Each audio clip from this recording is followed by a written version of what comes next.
Hi అండి, welcome to ప్రకృతి. ఈరోజు video special the best healthy halwa ఎలా చేయాలో చూసేద్దాం. ఈ హల్వా రుచికి రుచి, ఎన్నో హెల్త్ బెనిఫిట్స్ కూడా ఉంటాయి. అది ఏంటంటే తీపి గుమ్మడి హల్వా. ఇప్పుడు ఎలా చేయాలో చూసేద్దాం. పిల్లలు పెద్దలు అందరూ ఇష్టంగా తినొచ్చు ఈ హల్వాని. సింపుల్గా, ఫాస్ట్గా, టేస్టీగా ఎలా చేసుకోవాలో చూసేద్దాం. ముందుగా దీనికోసం గుమ్మడికాయను కడిగి శుభ్రంగా పగలగొట్టుకోవాలి అని ఎందుకన్నానంటే, గుమ్మడికాయని కాయపలంగా ఉన్నప్పుడు కత్తితో కొయ్యకూడదు అంటారు. ముందు నేలకేసి కొట్టి పగలగొట్టిన తర్వాత అప్పుడు మనం ముక్కలు కోసుకోవాలి. ముందు లోపల ఉన్న గింజలు, ఇది బాగా ముదిరిందండి కాయ, అందుకే చూడండి లోపల చక్కగా పీసుల్లాగా గింజలు కూడా బాగా ముదిరాయి. అవన్నీ తీసేసుకొని మరొకసారి పైన మొత్తం నీట్గా కడిగి అప్పుడు దాని పైన ఉన్న పీలు మొత్తం తీసేసుకోవాలి. చూడండి గింజలు కూడా చక్కగా బాగా ముదిరేయండి. ఇవి కూడా వేస్ట్ చేయొద్దు, పడేయకుండా కడిగేసి చక్కగా ఎండలో పెట్టి మనం కారం పొడులు ఏమైనా చేసుకున్నప్పుడు అందులో వేసుకోవచ్చు. లేదంటే ఒలుచుకొని పప్పు చేసుకొని ఇలా హల్వా కానీ ఏదైనా స్వీట్ చేసుకున్నప్పుడు అందులో వేసుకోవచ్చు. లోపల గింజలు పీచు అంతా తీసేసిన తర్వాత మరొకసారి కడిగేసి ఇలా చిన్న ముక్కలుగా కట్ చేసుకొని పైన ఉన్న పొట్టు తీసేయాలి. కొంచెం గట్టిగా ఉంటుంది కాబట్టి పీలర్తో తీయడం కష్టంగా ఉంటుంది. ఇలా కత్తిపీటతో కానీ లేదంటే చాకుతో కానీ పైన ఉన్న పొట్టు మొత్తం తీసేసి, ఇది చాలా పెద్ద కాయ అండి, ఇందులోంచి నేను 1 కేజీ ముక్కల వరకు తీసుకొని ఇలా పై పొట్టు అంతా తీసేసి గ్రేటర్తోని చక్కగా తురుముకోవాలి.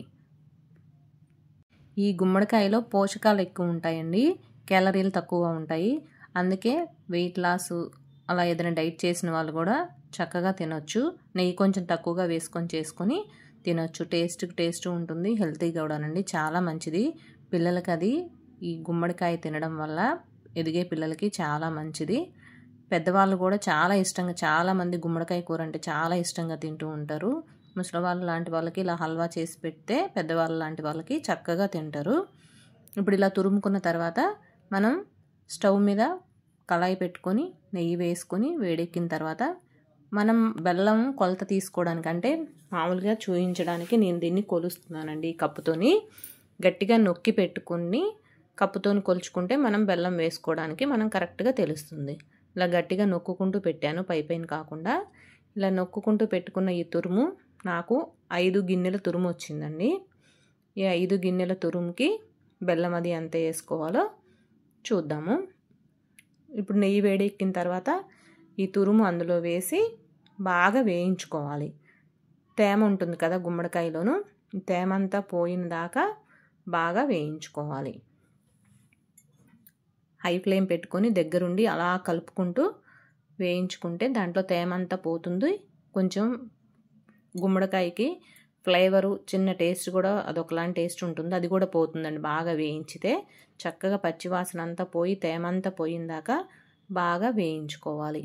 దగ్గరుండి కలుపుకుంటూ హై ఫ్లేమ్ పెట్టి వేయించుకుంటే బాగుంటుంది. అలా కలుపుకుంటూ వేయించుకోవాలి, లేదంటే అడుగు పట్టేస్తుంది. వేయించుకుంటూ మనం బెల్లం రెడీ చేసుకుందాం. బెల్లం మంచి బెల్లం అయితే, ఇసుకది లేని బెల్లం అయితే డైరెక్ట్గా వేసుకోవచ్చండి ఇందులోను.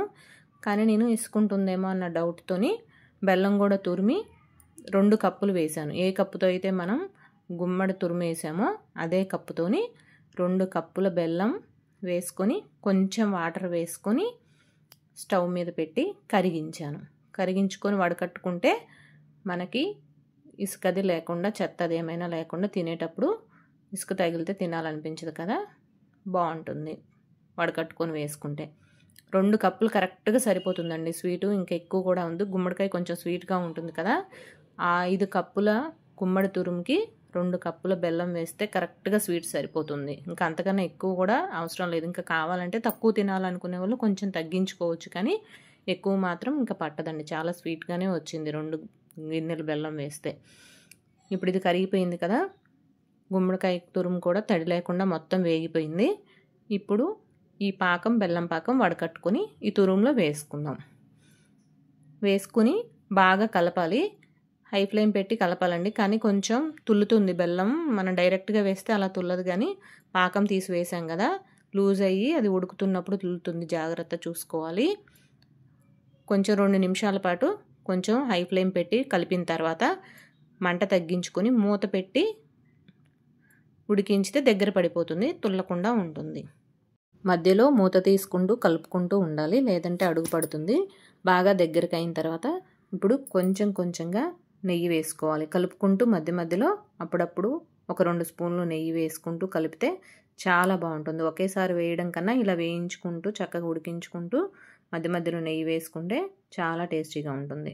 ఒక 2 స్పూన్లు నెయ్యి వేసుకొని ఒక 2 నిమిషాల పాటు అలా కలుపుకుంటూ ఉడికించిన తర్వాత మరొక 2 స్పూన్లు నెయ్యి వేసుకొని మరొక 2 నిమిషాలు ఉడికించుకొని ఇప్పుడు ఫ్లేమ్ సిమ్లో పెట్టుకోవాలి. రెడీ అయిపోయిందండి ఇది. మరి ఇంకా సరిపోతుంది.